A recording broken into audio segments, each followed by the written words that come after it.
फरमा हमारे स्कूल के सेक्रेटरी साहब,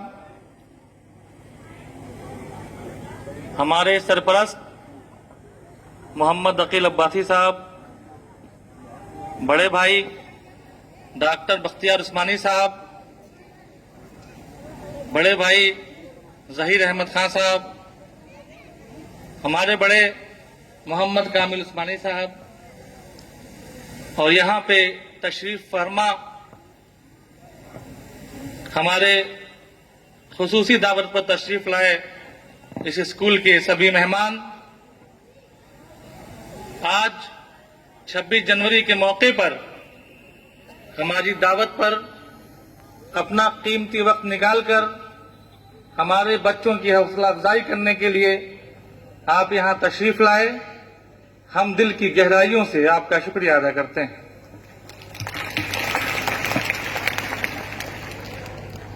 प्यारे बच्चों, आज हम लोग 72वां यौम जमहूरिया मना रहे हैं। 15 अगस्त 1947 को हमारा देश आजाद हो गया था, लेकिन हमारा अपना कोई संविधान नहीं था। अंग्रेजों का दिया हुआ संविधान हमारे ऊपर रायज था।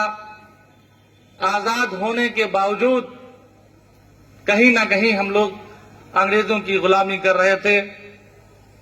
हमारे बड़ों ने, इस देश पे जान निछावर करने वालों ने ये सोचा कि हमारे देश का अपना कानून होना चाहिए, जो एक बड़ा मरहला था, क्योंकि कानून बनाना इतना आसान नहीं होता है, संविधान लिखना इतना आसान नहीं होता है। इसके लिए समितियों का गठन किया गया। 2 समितियां बनाई गई अलग अलग, जिसमें डॉक्टर राजेंद्र प्रसाद और डॉक्टर भीमराव अम्बेडकर जी को अध्यक्ष बनाया गया। और उन समितियों के बहुत से सदस्य थे जिन्होंने तकरीबन 2 साल 11 महीने 18 दिन में ये संविधान लिखकर मुकम्मल किया। क्योंकि हिंदुस्तान का संविधान लिखना, हर धर्म के लोगों को उनके अधिकार देना एक बहुत बड़ा चैलेंज था, आसान काम नहीं था। लेकिन सलाम है उन दूरअंदेश लोगों को, हमारे बुजुर्गों को, कि उन्होंने संविधान में पूरी तरह से हर धर्म, हर मजहब के लोगों का, हर जात बरादरी के लोगों का पूरा ख्याल रखा और पूरी तरह से सेकुलर संविधान उन्होंने इस देश में रायज किया। उसके लिए हम सभी लोग उनको खराज अकीदत पेश करते हैं। बहुत बड़े शायर थे अल्लामा इकबाल, उन्होंने तराना हिंद लिखा था। अभी बच्चे ने पढ़ा कि सारे जहां से अच्छा हिंदोस्तां हमारा, हम बुलबुलें हैं इसकी, ये गुलसिता हमारा, मजहब नहीं सिखाता आपस में बैर रखना, हिंदी है हम वतन है हिंदोस्तां हमारा।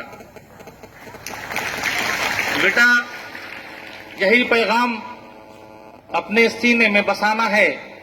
हमारे बड़ों ने जो इस देश को आजाद कराया, इतना आसान नहीं था।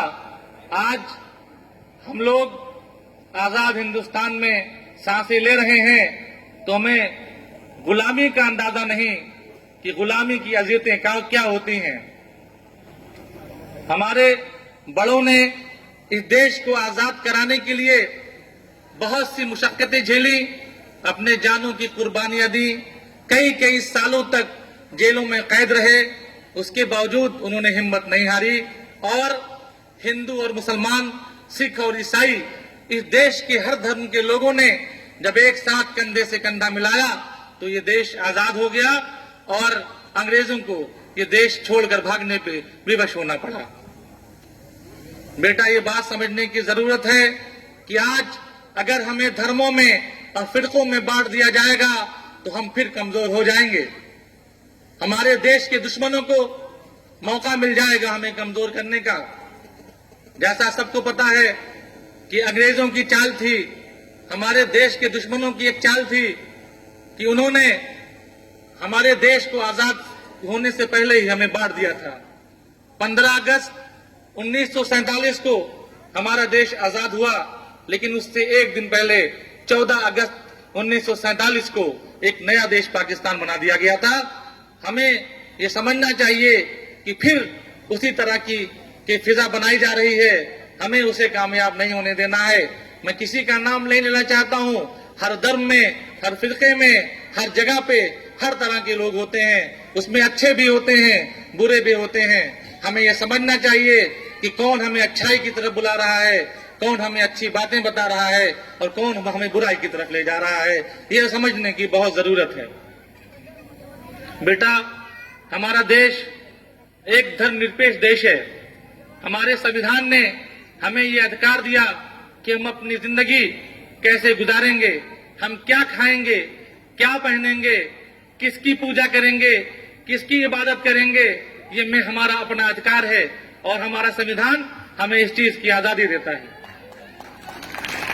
सलाम करते हैं हम उन बुजुर्गों को, उन बड़ों को, उन संविधान सभा के सदस्यों को, उस अध्यक्ष को जिन्होंने हमें ऐसा धर्मनिरपेक्ष संविधान दिया जहां हम खुशी खुशी एक दूसरे के साथ मिलकर रह सकते हैं।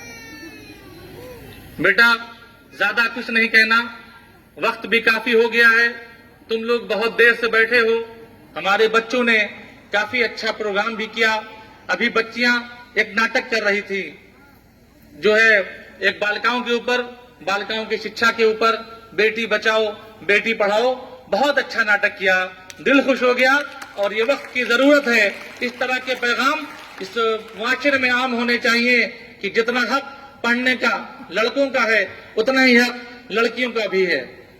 लड़के तो पढ़ के अपने कमाई के लिए बाहर चले जाते हैं, उनका दिन भर बाहर गुजरता है, लेकिन लड़कियां अगर तालीम याफ्ता होती हैं तो घर में तालीम का माहौल बनता है, बच्चों में तालीम का माहौल बनता है। और मैं बार बार तुमसे कहता हूं कि तालीम का मकसद ये नहीं होना चाहिए कि तालीम हासिल करके हम सिर्फ कहीं नौकरी करेंगे या पैसा कमाएंगे। तालीम हासिल करने का मकसद होना चाहिए कि हमें जिंदगी जीने का तरीका आ जाए। ये पता लगे कि आप तालीम याफ्ता हैं। आपके उठने से, आपके बैठने से, आपके बोलने से, इस मुआशरे में आपके रहने से लोगों को ये अंदाजा होना चाहिए कि एक तालीम याफ्ता इंसान है। आप में और एक जाहिल में नुमाया फर्क होना चाहिए।